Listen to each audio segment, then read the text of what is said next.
Hello guys, this is Shiraz Amazing Videos. Review of the Toyota Highlander. Toyota's intermediate all-around player is eclipsed by its more niche portfolio players. Appropriate things: easy-to-use devices, roomy second row, and a seamless hybrid system. Inappropriate things: mostly insignificant, performs adequately in every aspect, and a miserable third row. Preview. It's the Toyota Highlander, one of the many crossovers in the lineup. Despite its name, it's not especially Scottish or immortal, though we suppose being a Toyota comes pretty close to the latter.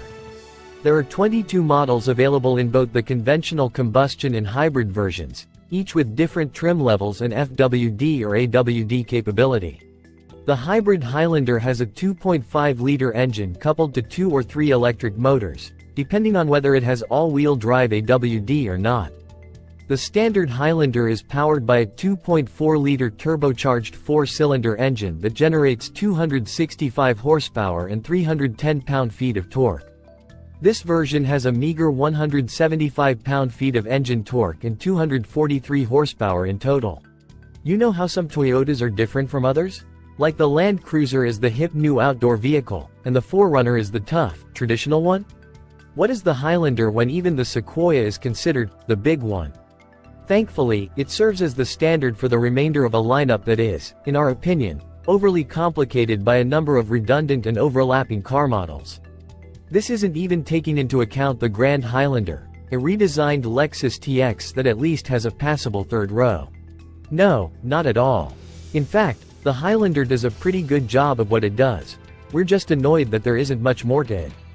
It is intended to be a daily workhorse, much like its stablemate the RAV4. But its intended use is more as a family hauler. Although the RAV4 isn't a very thrilling car to drive, its lower cost and the efforts made by Toyota to give it some personality make it a more desirable knockabout. Although the Highlander is slightly larger and more spacious than the RAV4, one must consider whether the added space is worth the additional cost. We acknowledge that there is a slight, "why can't you be more like your sibling?" feeling here because their use cases are so similar. But the RAV4 offers a little bit more value. Having said that, the Highlander is a pleasant vehicle that doesn't go above and beyond its capabilities, which in the hybrid version makes gas stops infrequent. Although there are various drive modes for better fuel economy and more aggressive drivetrain behavior, we hate to call them sporty. It doesn't seem to matter which one you choose, so it's best to ignore them. It's easy to find somewhere to stay when you're carrying a few people along. But the third row is better off being extended cargo space than occupied by people. The technological and safety features of the Toyota provide peace of mind in terms of preventing issues and maintaining harmony with regard to entertainment and navigation.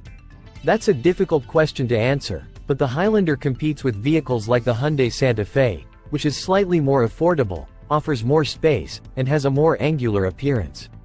The same is true for the Kia Telluride and Honda Pilot. To be honest, you could find better options, whether they were RAV4 or not, without ever leaving the Toyota lot. Verdict. It's the jack of all trades, master of none. It's not the most luxurious, capable, or inexpensive. A reliable car that sometimes gets overlooked in Toyota's dense utility vehicle lineup is the Highlander. It's not the most expensive, sophisticated, or capable in this situation. Rather, it's the jack of all trades with no mastery. If it looks distinctive at all, it's because its nameplate has been around for a while. Aside from this, the Highlander is a good all-arounder that meets most needs and has lots of space. The real query for those looking to buy a family hauler is how much that space is worth.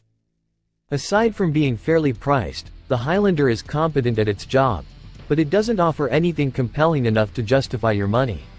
Should that be the primary motivator, Toyota's RAV4 offers similar features at a lower cost, albeit without the cramped third row found in the Highlander. You may or may not think that's a good thing depending on your mileage. Driving a Highlander is worry-free when it comes to miles, and the hybrid model excels at covering ground while seamlessly alternating between gas and electric power. Overall, the Highlander is a simple device to operate and coexist with. It simply finds itself in the dreaded appliance category.